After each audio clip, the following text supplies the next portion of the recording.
Hey friends, today we're going to talk about 5 strategies to making resolutions that actually stick. Lisa Allen was 34 years old. She started smoking and drinking when she was just 16. She suffered from obesity for many years, and her longest job lasted less than a year. Collection agencies were constantly calling her to recover thousands of dollars in debt. One day, her husband came home and announced that he was leaving her. Needless to say, Lisa fell into a deep depression. She felt like her life was a mess. Not knowing what else to do, and having always wanted to see the pyramids, Lisa decided to go on a trip to Egypt, in spite of the fact that she really couldn't afford it. And on her first morning there, she woke up in her hotel room, and as usual, she reached for a cigarette. But this time, she didn't even realize that she was actually trying to light an ink pen until she smelled plastic burning. Gosh, feeling more depressed than ever, she left the hotel to see the pyramids anyway. And when she stood in the middle of the enormous desert, she said that something just shifted within her.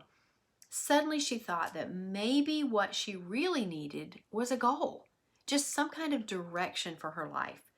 And so, on the way back to the hotel, right there in the taxi, Lisa decided on that day that in 1 year she would return to Egypt and hike across the desert. Now, if we really think about this, the idea didn't even make sense. Let's look at the facts. She was overweight. She had no money. She didn't even know the name of the desert she was looking at, or even if this trip would be possible. But Lisa knew one thing. She needed something to strive for, and the desert trek became her focus. She knew that in order to survive the hike, she would have to quit smoking. So over the next 6 months, Lisa replaced smoking with walking and eventually jogging. That one habit change set off a whole series of changes in her life. It changed how she worked, how she ate, slept, and even how she saved money. Sure enough, Lisa did make the trek to the desert 1 year later. She would have never accomplished this goal if she hadn't given up smoking. But first, she had to come to the realization that she needed to set a goal.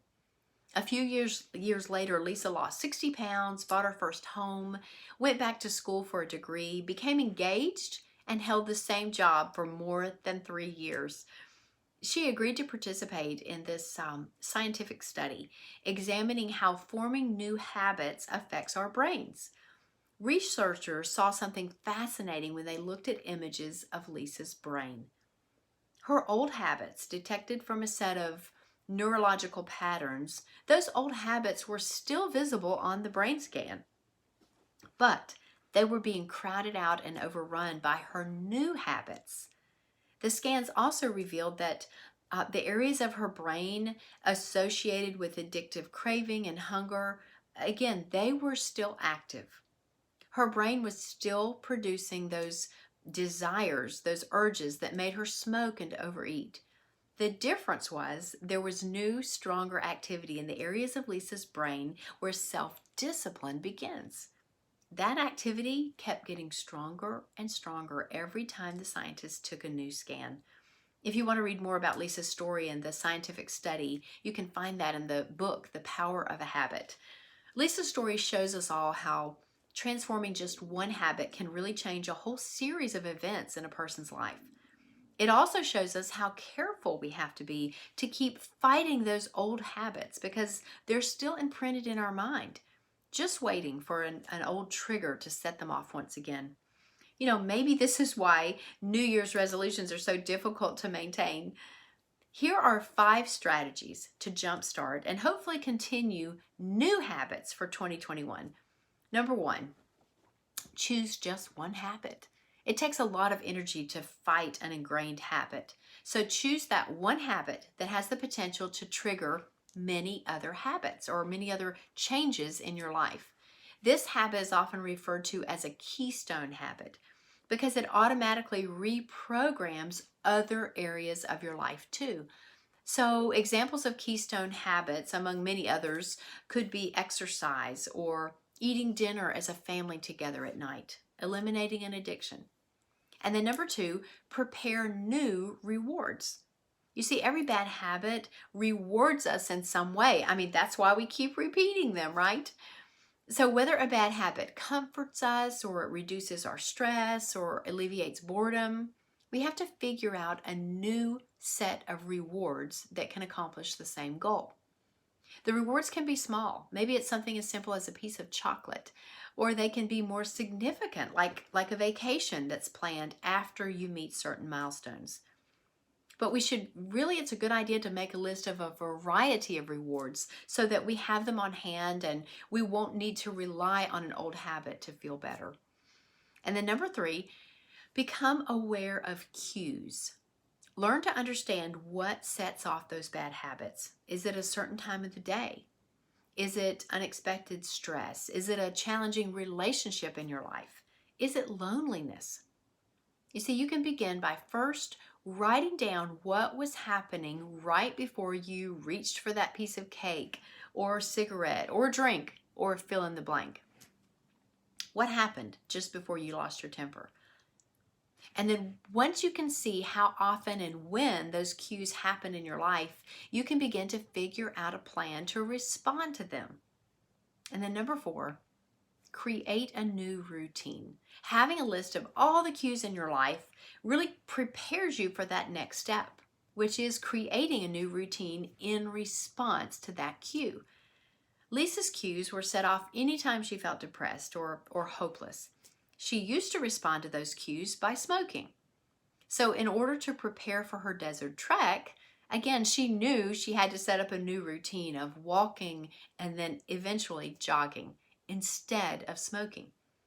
But it's generally better to have a list of new routines that you can use in case one of them falls through and you can't use it. So have several routines that you can pull from. Number 5, make a plan. Many people are able to begin new routines and habits, but they find themselves regressing when they're faced with unexpected stress. So make a plan for what you will do if and when life throws you a curveball, because we know that curveball is coming. So this strategy will help prepare for inflection points. Those times in our lives when we know that our discomfort and therefore the temptation to quit is going to be very high. The problem is we often don't know when our inflection points will come up. So it's important to write out as detailed a plan as possible for what we will do when we are extremely stressed or tired or frustrated.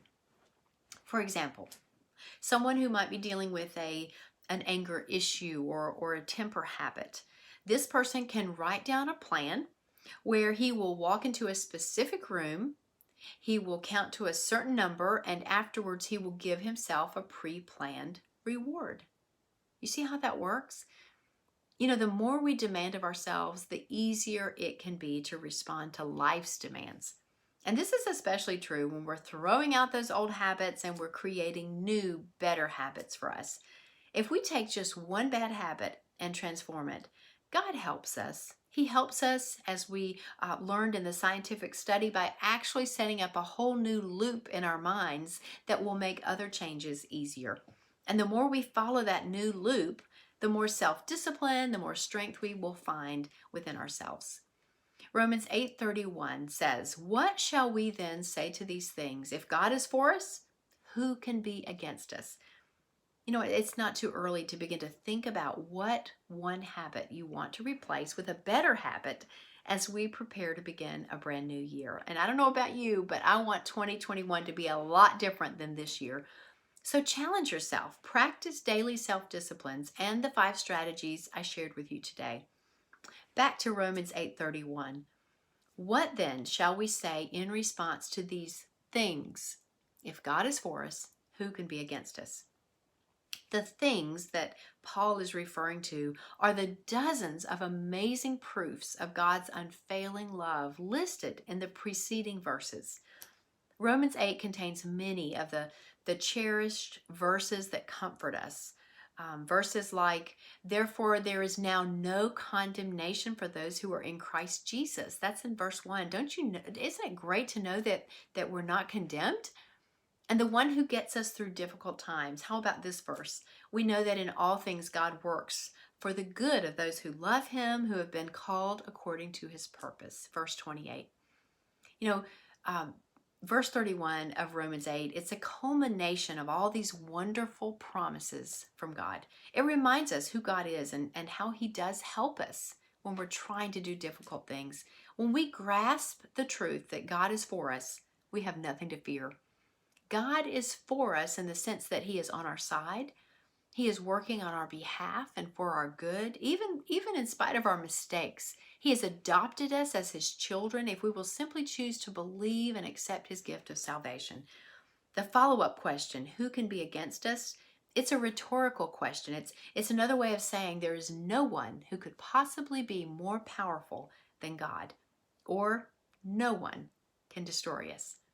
The idea is not that we will never face difficult times or even opposition, because we will. It's simply that our opposition is doomed to failure when Christ is for us. They may not be against us. They may be against us, but not successfully. God is on our side, and so we have nothing to worry about. Listen, friends, focus on improving you in the new year and trust God to take care of the rest. Thank you for taking the time to listen. I appreciate you as always.